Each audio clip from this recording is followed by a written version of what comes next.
ನಮಸ್ಕಾರ, welcome back to ಸ್ವರ್ಣ Gauri YouTube channel. ನನ್ನ ಚಾನಲ್ನ ಯಾರೆಲ್ಲ ಸಬ್ಸ್ಕ್ರೈಬ್ ಮಾಡ್ಕೊಂಡಿದ್ದೀರಾ ಅವ್ರಿಗೆಲ್ಲ ಧನ್ಯವಾದಗಳು. ಇನ್ನೂ ನನ್ನ ಚಾನಲ್ನ ಸಬ್ಸ್ಕ್ರೈಬ್ ಮಾಡ್ಕೊಂಡಿಲ್ಲ ಅಂದರೆ ಸಬ್ಸ್ಕ್ರೈಬ್ ಮಾಡ್ಕೊಳ್ಳಿ. ನೋಡಿ, ಬೆಳಗ್ಗೆ 4:59ಕ್ಕೆ ಇವತ್ತಿನ ದಿನ ಸ್ಟಾರ್ಟ್ ಆಗಿದೆ. ಬೆಳಗ್ಗಿನ ದಿನಚರಿ ಎಲ್ಲ ಹೇಗಿರುತ್ತೆ ಇವತ್ತಿಂದು ಅಂತ ಶೇರ್ ಮಾಡ್ತೀನಿ. ಇದು ಶುಕ್ರವಾರ ದಿನದ ವ್ಲಾಗು. 2-3 ದಿನದಿಂದ ತಲೆಗೆ ಎಣ್ಣೆ ಹಚ್ಚಿರಲಿಲ್ಲ, ಹಾಗಾಗಿ ತಲೆಗೆ ಎಣ್ಣೆ ಹಚ್ಚಿ ತಲೆ ಸ್ನಾನ ಮಾಡಿದ್ರಾಯ್ತು ಅಂತ ಫುಲ್ ಎಲ್ಲ ಎಣ್ಣೆ ಹಚ್ಚಿದೆ. ಬೆಳಿಗ್ಗೆ ಈ ಕಡೆ ಗಂಜಿ ಮಾಡಿ ಆಮೇಲೆ ಒಂದು ಕಡೆ 1 ಗ್ಲಾಸ್ ನೀರನ್ನು ಕುದಿಯೋಕ್ಕಿಟ್ಟಿದ್ದೆ. ಇದಕ್ಕೆ 1 ಬಟ್ಲು ಜೀರಿಗೆ, ಹಾಗೆ 1 ಬಟ್ಲು ಅಜವಾಯಿನ, ಹಾಗೆ 1 ಬಟ್ಲು ಸೋಂಪು, ಇವು ಮೂರನ್ನು ಸಮ ಪ್ರಮಾಣದಲ್ಲಿ ತಗೊಂಡು ಡ್ರೈ ರೋಸ್ಟ್ ಮಾಡಿ ಅದನ್ನು ಮಿಕ್ಸಿಯಲ್ಲಿ ಸಣ್ಣದಾಗಿ ನೈಸಾಗಿ ಪೌಡ್ರನ್ನ ಮಾಡಬೇಕು.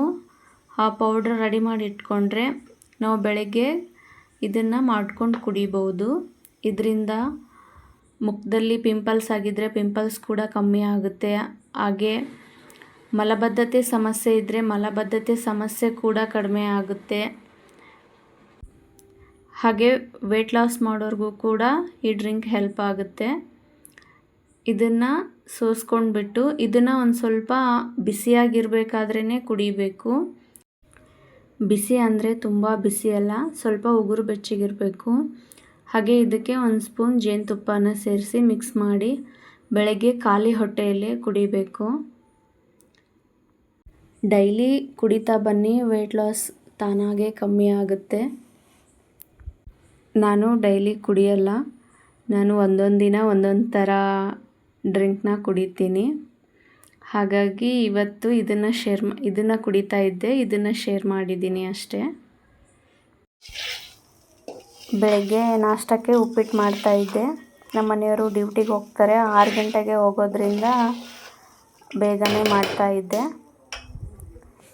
ಉಪ್ಪಿಟ್ಟು ಬೇಗ ಆಗಬೇಕಂದ್ರೆ ಒಂದು ಕಡೆ ನೀರನ್ನ ಕಾಯಕ್ಕಿಟ್ಟು ಒಂದು ಕಡೆ ಒಗ್ಗರಣೆ ರೆಡಿ ಮಾಡಿಕೊಂಡು ಅದರಲ್ಲೇ ರವೆ ಹಾಕ್ಕೊಂಡು ಹುರಿದು ಈ ಥರ ಬಿಸಿ ನೀರನ್ನ ಹಾಕಿ ಮಿಕ್ಸ್ ಮಾಡಿಬಿಡಿ.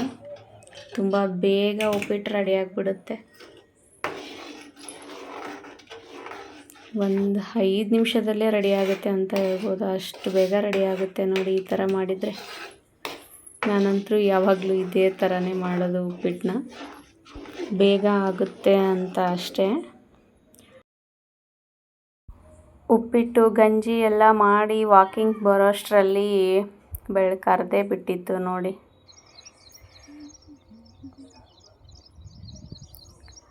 ಆದರೂ ಬೆಳಗ್ಗೆ ಈ ಥರ ವಾತಾವರಣದಲ್ಲಿ ಸುತ್ತಾಡೋಕ್ಕೆ ಒಂಥರ ಖುಷಿ. ಅಲ್ಲೆಲ್ಲ ವಾಕ್ ಮಾಡ್ತಾಯಿದ್ರೆ ರಿಟರ್ನ್ ಮನೆಗೆ ಬರೋಂಗೆ ಅನಿಸಲ್ಲ, ಅಲ್ಲೇ ಇನ್ನೂ ಒಂದು ಅರ್ಧ ತಾಸು ಹಾಗೆ ವಾಕ್ ಮಾಡಬೇಕು ಅಂತ ಅನಿಸುತ್ತೆ. ತಣ್ಣಗೆ ಗಾಳಿ ಬೀಸ್ತಾ ಇರುತ್ತೆ.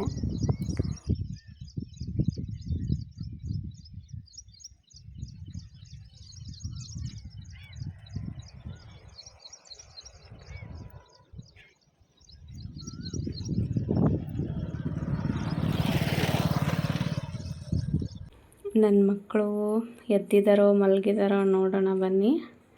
ಇವತ್ತು ಸ್ವಲ್ಪ ಲೇಟ್ ಆಗಿದೆಯಲ್ಲ, ಅದಕ್ಕೆ ನೋಡಿದ್ರಾಯ್ತು ಅಂತ ಮೇಲೆ ಬಂದೆ. ನನ್ನ ಮಗಳಿಗಂತೂ ಒಂದು ಸ್ವಲ್ಪ ಸೌಂಡ್ ಆದರೆ ಸಾಕು ಎದ್ಬಿಡ್ತಾಳೆ. ನೋಡಿ ಹೇಗೆ ಮಲಗಿದಾಳೆ, ಯಾವ ಪೊಸಿಷನಲ್ಲಿ ಮಲಗಿದಾಳೆ ನೋಡಿ. ಅವಳು ಎದ್ಬಿಟ್ರೆ ಅವ್ರ ಅಣ್ಣಗೆ ನಿದ್ದೆ ಮಾಡೋಕ್ಕೆ ಬಿಡಲ್ಲ ಪಾಪ. ಅವನು ನಿದ್ದೆ ಬಂದಿದ್ರೂ ಕೂಡ ಇವಳು ಎದ್ದು ಅವನಿಗೆ ಮುಖ ಎಲ್ಲ ಹೊಡಿತಾ ಇರ್ತಾಳೆ. ಇವಾಗಿನ್ನೂ ಮಲಗಿರೋ ಥರ ಇದ್ಲು, ಆಲ್ರೆಡಿ ಎದ್ಬಿಟ್ಲು ನೋಡಿ.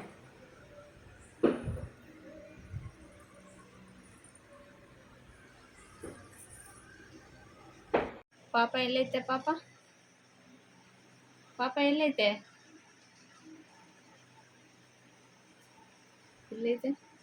ಪಾಪ ಎಲ್ಲೈತಮ್ಮ? ಇಲ್ಲೈತೆ ನೋಡಿ, ಎಲ್ಲೈತೆ ಪಾಪ? ಪಾಪ ಎಲ್ಲೈತೆ?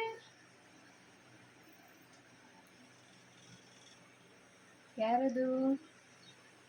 ಯಾರದು? ಯಾರವರು? ಸರಿ, ಯಾರವರು? ಯಾರೇ ಅವರು?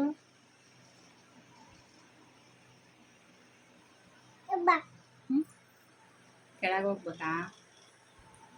ಕೆಳಗೆ ಹೋಗ್ಬೇಕಾ? ಹಶ್ವಾಗೈತಾ? ಗಂಜಿ ಕುಡಿತೀಯಾ? ಅಯ್ಯೋ, ಹೋಗ್ಬೇಕಾ ಇವಾಗ?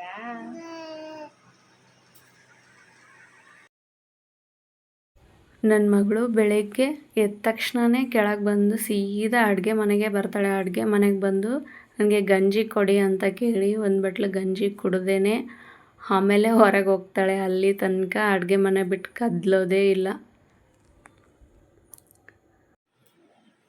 ಸ್ನಾನ ಆಯಿತು, ಪೂಜೆ ಆಯಿತು. ಇವಾಗ ನೆಕ್ಸ್ಟ್ ನನ್ನ ಮಗನಿಗೆ ಒಂದು ಸ್ವಲ್ಪ ಸಿರಾ ಮಾಡಬೇಕು ಬಾಕ್ಸ್ಗೆ, ಹಾಗೆ ನನ್ನ ಮಗಳಿಗೂ ಕೂಡ ಆಗುತ್ತೆ. ಇವಾಗ ನೆಕ್ಸ್ಟ್ ಸಿರಾ ಮಾಡೋಣ.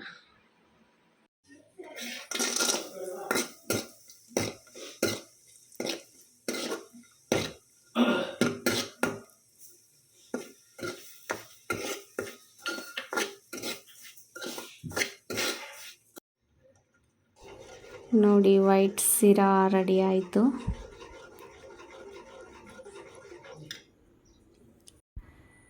ನನ್ನ ಮಗನ ಸ್ಕೂಲಿಗೆ ಟೈಮ್ ಆಯಿತು. ಉಪ್ಪಿಟ್ಟು ಹಾಕ್ಕೊಟ್ಟಿದ್ದೆ, ನಾಷ್ಟ ಮಾಡ್ದ. ಬಾಕ್ಸ್ಗೆ ಸೇಬು ಹಣ್ಣು ಮತ್ತು ಸಿರಾನ ಹಾಕಿ ಕಳಿಸ್ತಾ ಇದ್ದೀನಿ. ಮತ್ತು ಮಧ್ಯಾಹ್ನ ಒಂದು ಸ್ವಲ್ಪ ಅಡುಗೆ ಮಾಡಿ ಅನ್ನ ಸಾಂಬಾರು ಕಳಿಸ್ಬೇಕು. ಯಾಕಂದರೆ ಅವನು 6 ಗಂಟೆಗೆ ಬರೋದ್ರಿಂದ ಬೇಗ ಹಶ್ವಾಗುತ್ತೆ. ಸಿರಾ ತಿಂದರೆ ಅಷ್ಟು ಹೊಟ್ಟೆ ತುಂಬಲ್ಲ ಅವನಿಗೆ. ಮಧ್ಯಾಹ್ನ ಅಡುಗೆ ಆದಮೇಲೆ ಮತ್ತೆ ಬಾಕ್ಸ್ ಕಳಿಸ್ಬೇಕು ಅವನಿಗೆ. ಬಾಕ್ಸ್ ಎಲ್ಲ ಕಟ್ಟಿ ಅವನಿಗೆ ಬ್ಯಾಗ್ ಪ್ಯಾಕ್ ಮಾಡಿ ಕಳಿಸ್ದೆ. ಇವಾಗ ಸಿರಾ ಉಪ್ಪಿಟ್ಟನ್ನು ನಾವು ನಾಷ್ಟ ಮಾಡಬೇಕಲ್ವ, ನಾನು ಮಾಡ್ತಾಯಿದ್ದೀನಿ ನಾಷ್ಟ. ನೀವೇನು ನಾಷ್ಟ ಮಾಡಿದ್ದೀರಾ ಕಮೆಂಟ್ ಮಾಡಿ. ಉಪ್ಪಿಟ್ಟು ಸಿರಾ ಅಂತೂ ತುಂಬ ಸಖತ್ತಾಗಿತ್ತು. ನಾನಂತೂ ಸಖತ್ತಾಗಿ ಬ್ಯಾಟಿಂಗ್ ಮಾಡಿದೆ.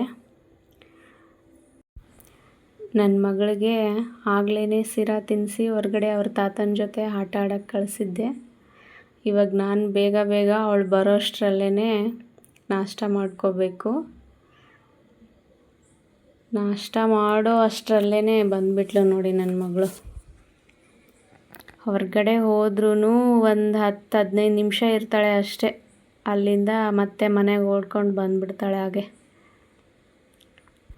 ಇವತ್ತಿನ ಬೆಳಗ್ಗೆ ಅಡುಗೆ ಹಾಗೂ ನನ್ನ ದಿನಚರಿ, ನನ್ನ ಮಗನ ದಿನಚರಿ ಹೀಗಿತ್ತು.